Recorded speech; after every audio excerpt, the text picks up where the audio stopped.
right, guys, I'm back, and I'm very excited to be bringing you guys our featured matchup for the day, for today, the featured best of 5 between Maestro and Whiplash.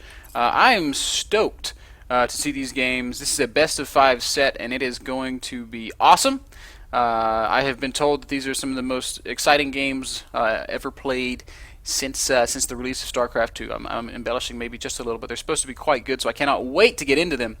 And our first one is going to be on the map Odyssey, if I'm not mistaken. Yeah? Odyssey.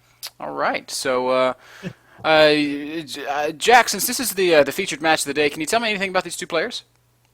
All right. Well, I mean, you know Whiplash, I do. ex-member of VT, very good Protoss. And one thing that he's really good about is he's a really good supporter of the mapping community. He's always, he's one of the few pros who does post a lot of comments in the mapping subforum on Team Liquid. He's participated in a lot of Map of the Month tournaments, and I just think he's an awesome guy. And of course, he's really good. And then Maestro from Team Sagacity is a very, very high level Zerg. And I think, Tumba, do you remember, is the specialty ZVP or is it ZVT? Um, I oh, believe actually, I think it's ZVP, but he offs as Terran. I know I've live cast him in a lot of our Stim TV tournaments, and he'll off race as Terran, just an all around great player. So I know that he's deadly. He does have a very aggressive and style, and does do some unique things that I think Ben, you'll get a kick out of him. awesome, man. Well, I cannot wait to see the aggressive, unique stuff that Maestro has in store for us, and of course, I cannot wait to see my buddy Whiplash putting his dukes up and hopefully showing us some really good games. Game number 1 between Maestro and Whiplash on Odyssey. Are you guys ready to get this thing started? Ready to rock. All right, man. 3, 2, 1, play. And in the 9 o'clock position on the far left-hand side of the map is Maestro Saga. He is the yellow Zerg player.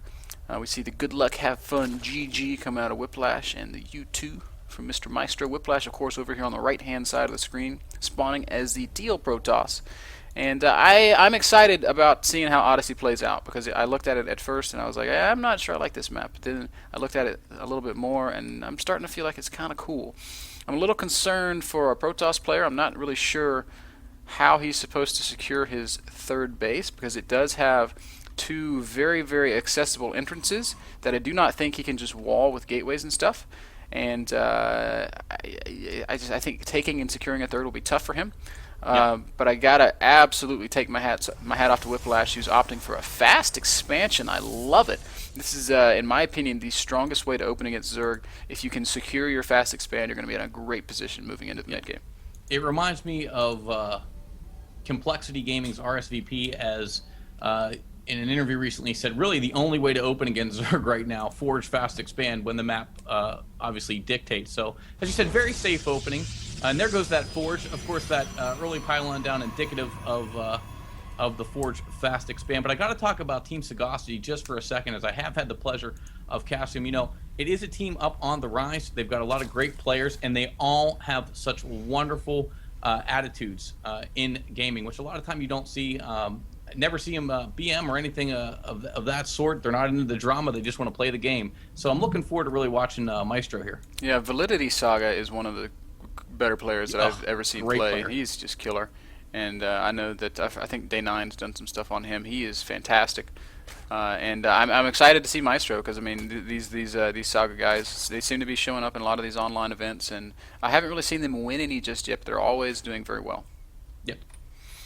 Anyway, so it looks like actually that Maestro was wanting to go for an early hatch, but Whiplash was able to get that probe over to the Zerg base in time to drop that pylon, which is obviously very annoying if you're trying to hatch first. We see that instead Maestro's opted for the old 17 spawning pool, and Whiplash is playing pretty safe and smart, throwing down that cannon at the front. He's got the forge up. Oh, look at this Maestro Yes. hatchery block. What a little sneaky little jerk.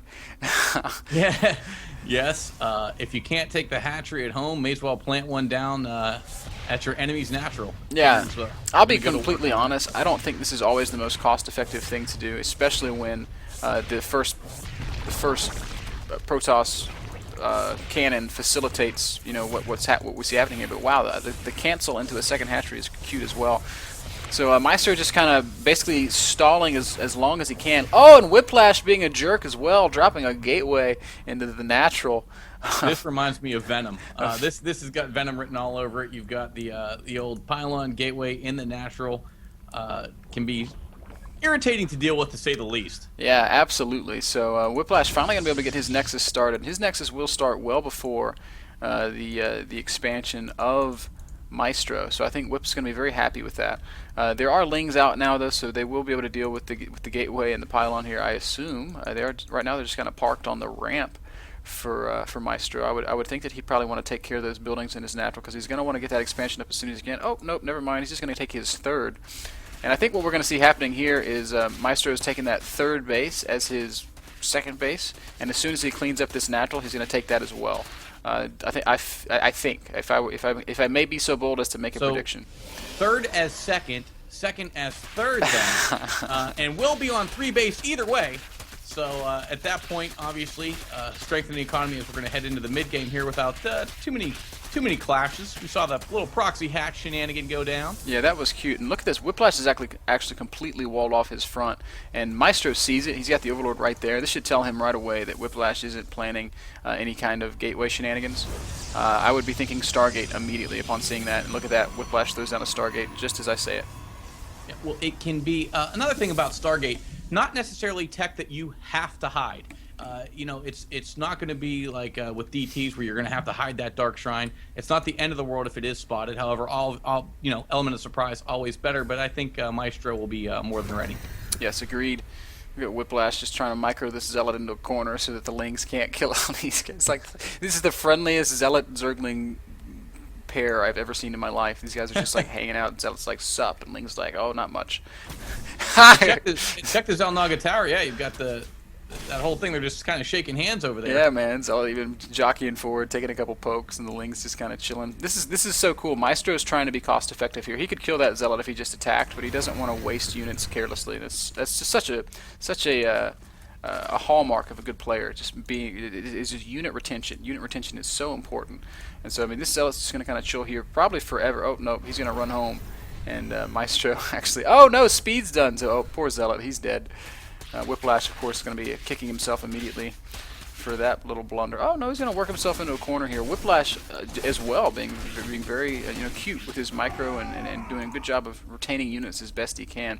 But with that Zealot being cleaned up, Whip's going to lose all of his map vision, all of his map control. This is the Zerg's game now to kind of lose, in my opinion, because he's got 3 bases secured.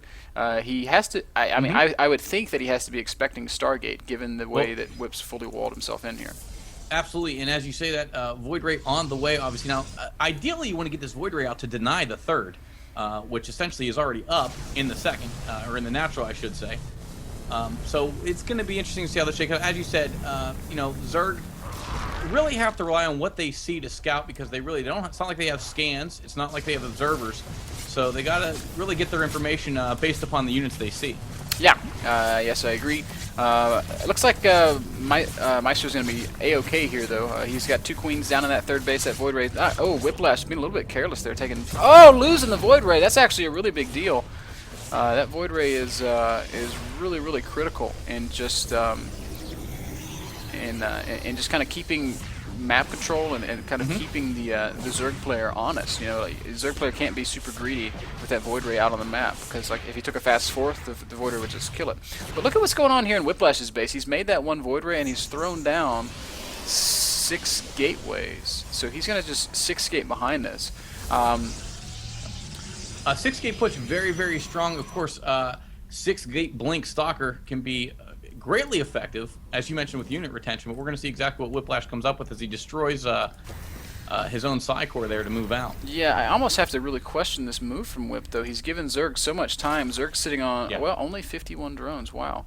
So not as much time as I thought, and Zerg's just pumping out a ton of Zerglings. Still, though, I feel like Zerg's going to have enough stuff to deal with this, even if it is a 6-gate. I would feel more confident in Zerg if he had roaches with Burrow, though. He's going to be defending this with pure Ling. And I don't think Maestro really realizes what's happening here. He's got no idea, actually, that Whiplash is on the outside of his third base's creep. So this could actually be scary. Look at this. The Lings are actually moving across the map. Oh, no! Whiplash hasn't closed that wall off, and the This Lings could be a deadly run by here. are not doing anything. They're chilling out in the third base. So here, all right, here comes Whiplash. Whiplash is pushing into the third. Maestro running everything back home, so he could have hit with a huge counter. But instead, he's going to run everything back home. And I think Maestro's probably going to, wow, nice surround there, getting all the stalkers.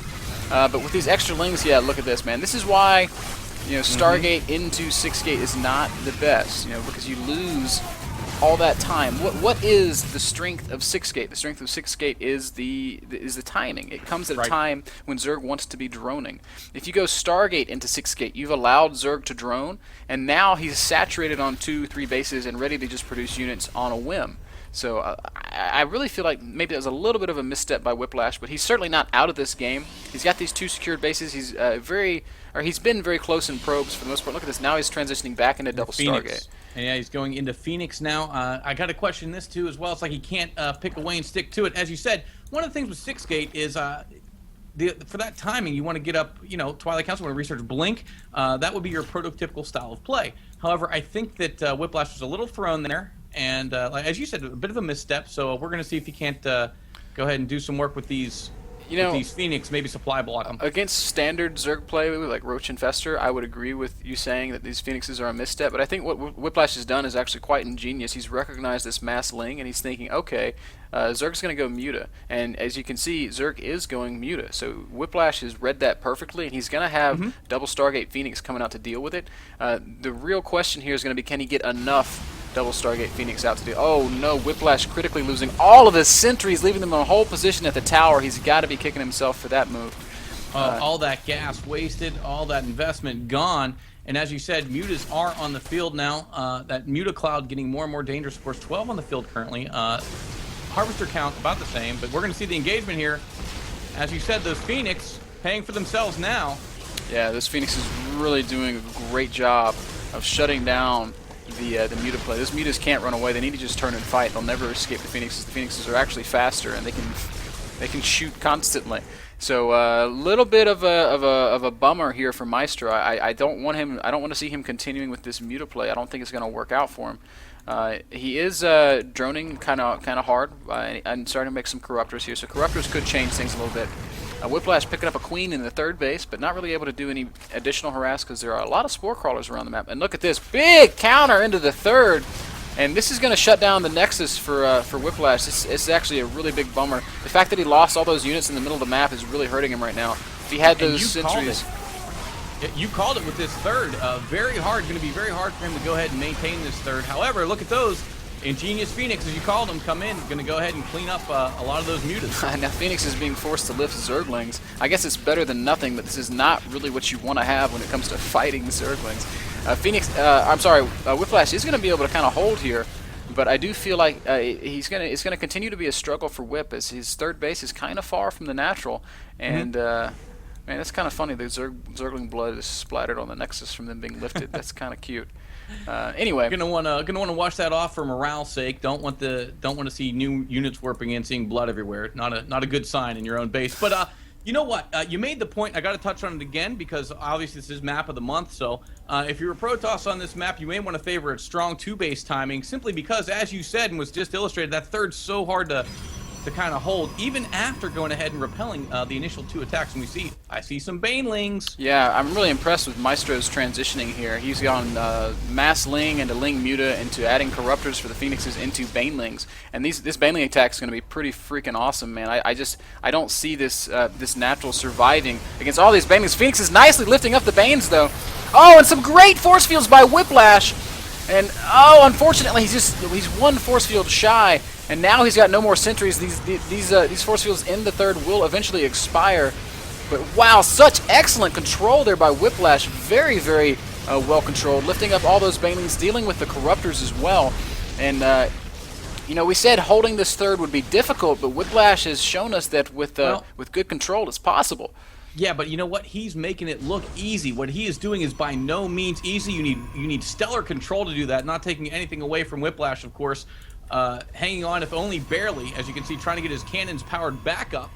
And going to go ahead and throw some more pylons down there. Yeah. But, and look at this. The Zerg doing what the Zerg does best, swarming. Yeah, man. And Zerg has secured a 4th base. He's sitting on 75 drones, so his economy is in great shape. But Whiplash's economy is not doing too badly. And look at this. Whiplash catching morphing banelings out in the center of the map with these Phoenixes. These Phoenixes have been so worth it. Oh, my gosh. So basically shutting down this, not necessarily shutting down, but definitely slowing down this Baneling play out of Maestro. And I feel like Maestro might need to make another transition. I see he's got the Roach worn down. He is not getting any Roach upgrades, however. I feel like it might be time to kind of move into some Roach Hydra, though. Whiplash doesn't have any Robo. Oh, he's got a Robo, but he doesn't have any higher Robo tech. Right. Of course, you'd be a little more tentative if you saw a Colossus or 2 on the field. Obviously does not have those. And Hydra is so good against stable units. Oh, so many Banelings going in and going ahead and getting a nice round here on some of these elves. However, this is going to get cleaned up here at this 3rd.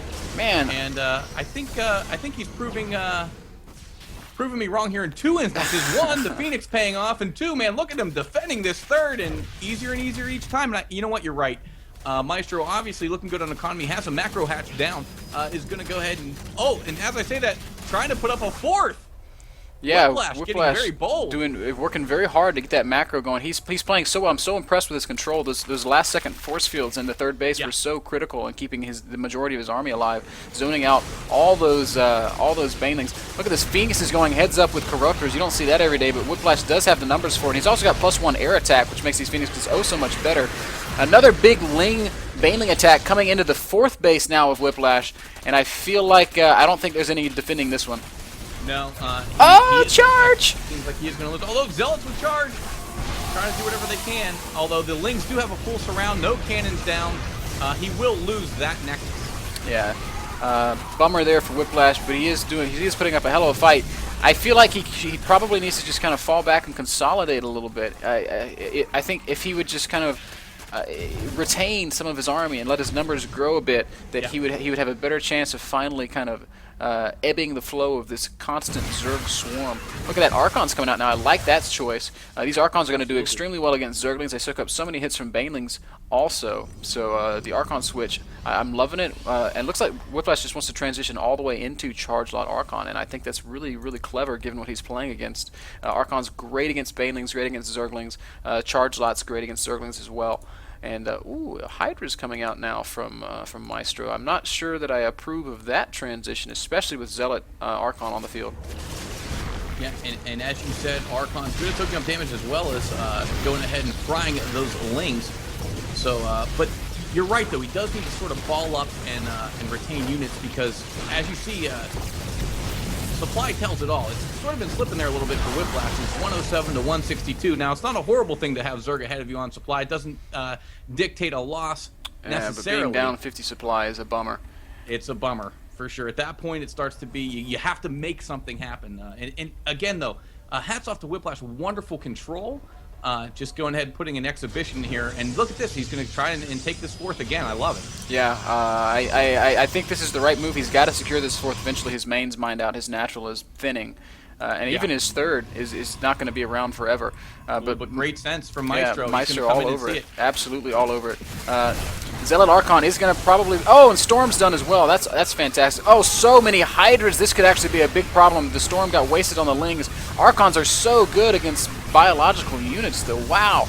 And the Hydras are actually going to get cleaned up, and Whiplash holds here. That's a really big win for him, because not only does he repel that army, he retains most of his Archons, and he secures his 4th base. So Whiplash... Oh man, so many Hydras coming down the map. So again, that was a great hold for Whiplash. If he can hold against this next wave of Hydras, I think he might have a really legitimate shot at winning this game.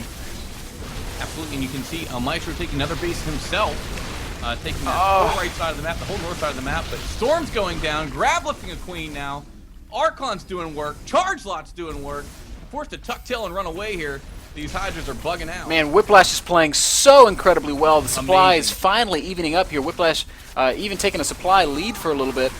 Maestro, we can't take anything away from him. He's playing a beautiful game himself. Yeah. And he's certainly been dictating the pace and controlling the flow of this game. But I have been so absolutely overwhelmingly impressed with just Whiplash's control and Whiplash's just fortitude, man. He's just holding and he's amazing. holding and he's holding so good in a game that's been so dictated by the Zerg player. He's just hung on for so long, and I feel like he's finally starting to get enough momentum to where he's gonna be able to finally equalize and start pushing ahead, as this fourth base is completely safe now.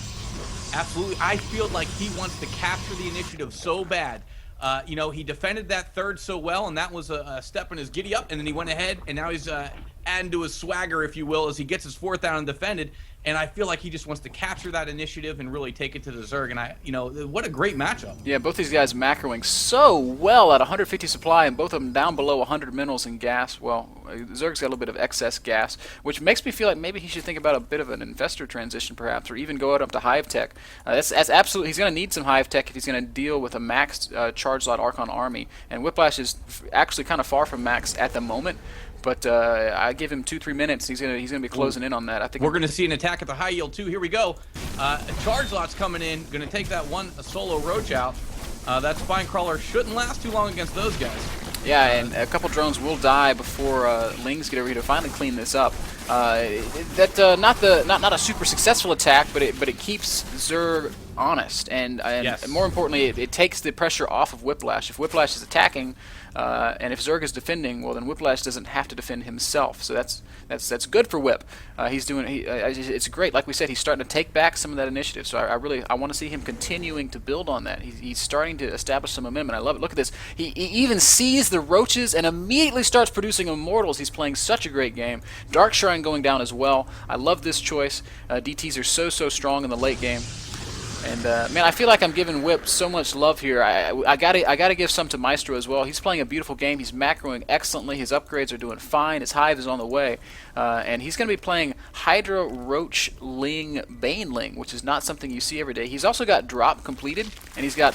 Now let's get one of everything. It's a veritable smorgasbord out there for the Zerg. If I can't kill you with this, I'm going to kill you with that. And I think the reason we've been giving Whiplash so much love to both of us is simply for the fact that Maestro has been just dictating this match, as you stated. So it's like, oh, it could be it for Whiplash. No, Whiplash holds it. So, you know, here we see Maestro now maxed out, and Whiplash almost there himself. Big drop loading up here. I feel like if Maestro sends a couple of these overlords to expansions and drops on some probes while pushing at the same time, that could really change things here.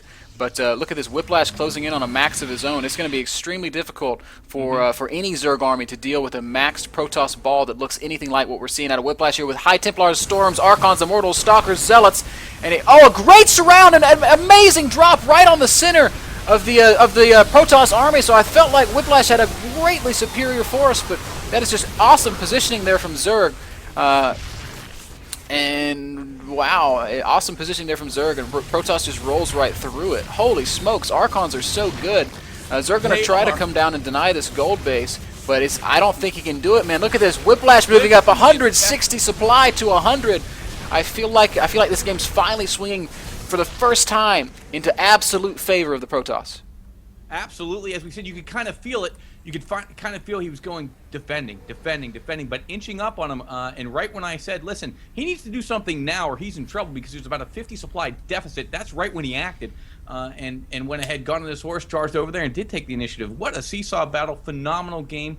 Two great, wonderful players are giving us such a great matchup. But as you can see, Maestro Saga now under 100 supply. You never want to be 29 minutes into a game at under 100 supply as a Zerg. No, this is the beginning of the end for Zerg. I feel Whiplash in such a dominant position. He's got an absolutely brutal death ball. Zerg has mined out 3 bases. He's got a gold and his 4th remaining, and he doesn't even have anywhere else to expand to. Every expansion on the map has been taken. And look at this, 170 supply death ball bearing down on the 4th base. There's no chance for Zerg to defend this. He's going to have to fall back to his 4th, and I just don't know. I'm looking around the map for anything, and he's actually making Ultralisks against Immortals and Archons, and that is the absolute wrong thing to be making in this situation.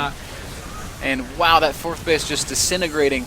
Maestro is going to have one last-ditch effort to try and fend off this army, but I just don't think he's going to have enough. No, you know what? Maestro has enough game sense, I think, himself. He knows it's over at this point. There's too much DPS out of this Protoss death ball, and it was by no means easy to get to this stage. No, man. Excellent, beautiful game by Whiplash. Absolutely epic in every way. So many times he was on the ropes, and I thought he was going to go down, but clutch force fields here and some excellent unit warp-ins there, and somehow, dude, he hung on and he hung on, and there's the GG out of Maestro. Excellent first game between these two players. Holy smokes, that